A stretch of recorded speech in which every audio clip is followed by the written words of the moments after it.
Vivobarefoot is seemingly all over the place these days. An effective marketing team, millions upon millions in revenue, fashionable design. Why are these shoes almost $200? How did Vivobarefoot start, and are they actually any good? Well, today we're going to uncover the truth about Vivobarefoot. As pure transparency, I'm on their affiliate program, so I may have bias towards them as I see conversions to pad my own pockets. I am, however, not paid to review their products, say positive things, or make any media. While Vivobarefoot is a company on the cutting edge of footwear technology and performance, things of course weren't always like this. Let's rewind all the way back to 2001. In 2001, a young Tim Brennan invented the Vivobarefoot concept while studying industrial design engineering at the Royal College of Art in London. One of his teachers, a former sprinter, had made a huge impression on Tim as she taught him how the human body best functions during walking and running. Coming home from class, Tim realized that the technique he had just been performing perfectly well without shoes on now became very difficult because of his trainers. It was at this point that he imagined a shoe that would allow the foot to feel the ground and flex freely, kind of like a second skin that allowed a completely natural interaction with the ground. At that time, however, he was in the middle of a mechanical engineering degree and not only lacked the time to take on this project, but also the university had all the design rights of anything he created until graduation. Nonetheless, in the middle of his studies, Tim wanted to test a prototype.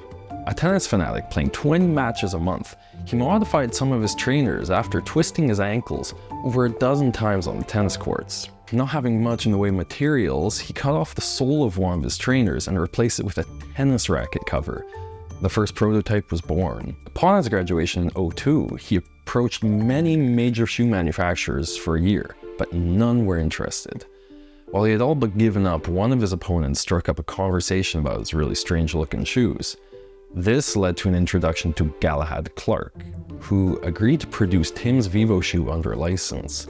There, the enthusiastic brains and experienced businesses met. Vivobarefoot was then formally launched by Mr. Clark in the year 2003.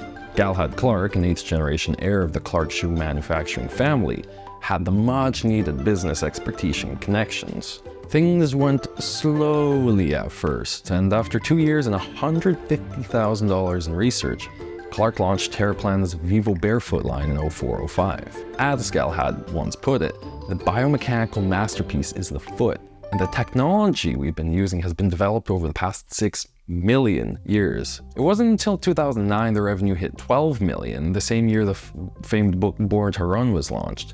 In 2012, the official Vivobarefoot brand came to be and launched the first Tracker FG, Evo Lite, and Ultra Algae Bloom. While Vibram had a dominant position in the market at this time, their class action lawsuit allowed for competition to make some big strides. So enough preamble.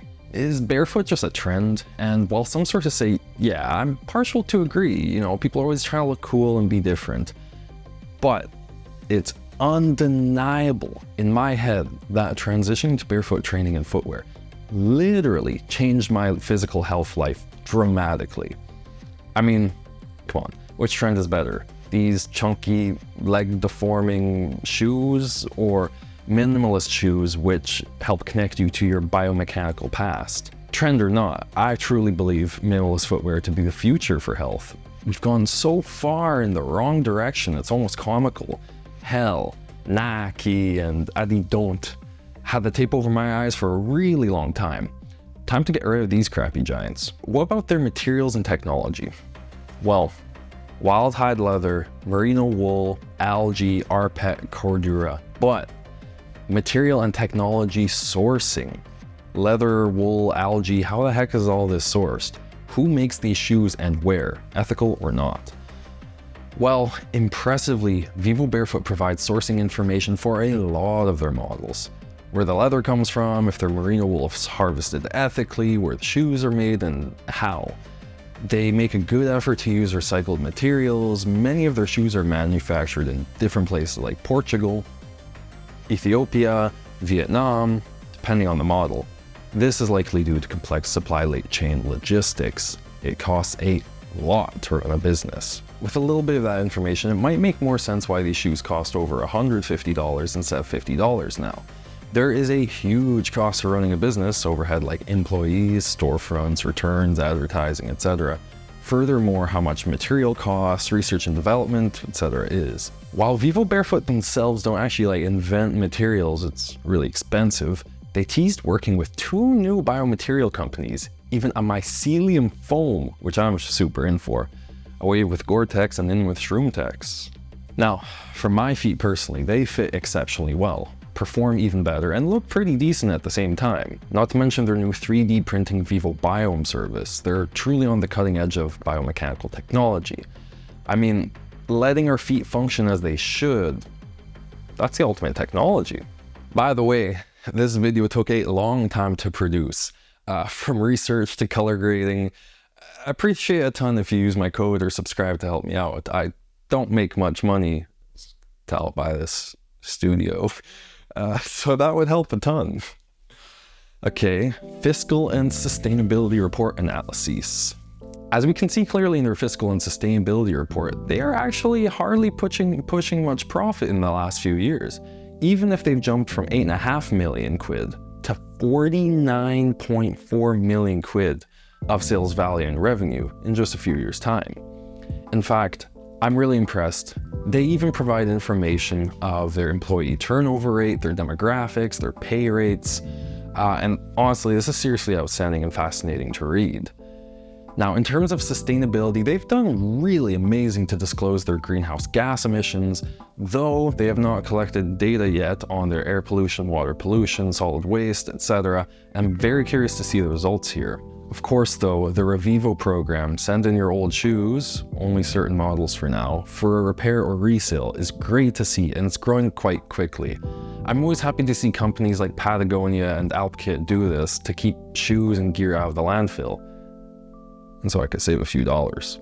This report is outstanding that they provide this for everyone to read, and honestly an example that every single company should do, but most are too afraid to. So negatives, how about my freaking broken shoes? Well, actually, I sent some emails in as a regular old customer and tried to not disclose my affiliate connection, and they offered me an exchange after I provided receipt and info. You know, which was pretty good to see. I've definitely seen over the years some complaints though about shoes ungluing, toe box abrasion, etc. But honestly, it doesn't really seem like they cut costs very much, so I chalk this mostly up to quality control. It costs a lot of money to refund and return products, so every company tries to avoid that as much as possible. And in my personal experience, after all the shoes that I've owned, these are the only ones which I've seen kind of go faulty due to the glue. Aside from some reliability issues and the high price, I have literally nothing bad to say. My favorite shoes ever. Now, Vivobarefoot is pushing the absolute cutting edge of footwear technology with their new 3D printed, made-to-order Vivo Biome system.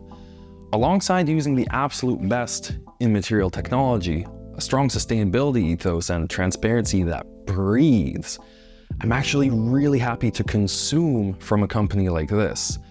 The shoes do cost a ton of money though, and while I always shop their sales, the Revivo site, and buy secondhand anyways to save a few coins, you know, it is pricey. I truly hope that their morals and operations continue to improve. I hope this video helped shed some light about this new giant in the barefoot scene which seemingly came out of nowhere. Maybe this report is all beautifully made fluff and I'm fooled. If that's the case, then bravo, I'm hard to fool. However, I honestly trust their sincerity and transparency for the time being. So honestly though, big ups to Tim Brennan and Galahad Clark for having their vision come true and with so much success.